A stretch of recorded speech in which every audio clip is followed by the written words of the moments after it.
õigesti ajastatud hea serv on võrkpallis väga tähtis. Servimise ajal peab vasak jalg või vasakukäelistel parem jalg olema teisest veidi eespool. Keha peab olema sirge.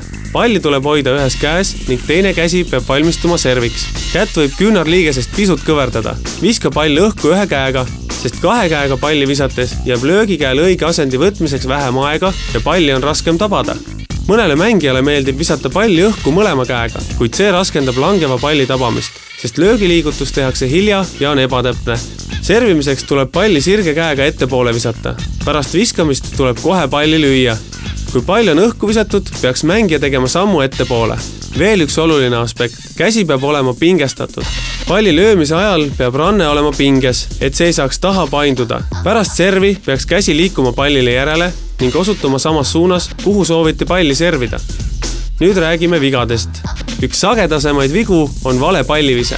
Kui pall on halvasti õhku visatud, ei suuda mängija oma asendit piisavalt kohandada ning tasakaalu hoida. Ta peab liialt käsi kõverdama, keha võtab ebaõige asendi ning käeliigutused on valed. See viga on eriti levinud laste seas, nii et neid treenides tuleb sellele erilist tähelepanu pöörata. Meenutame veel kord, milliseid vigu vältida. Halvasti üles visatud pall, küünarnukist liialt kõverdatud käed, taha painutatud ranne. Pehme käsi. Käsi peab olema pingutatud. Palli tuleb lüüa, mitte tõugata. Vale kehaasend. Seista tuleb sirgelt.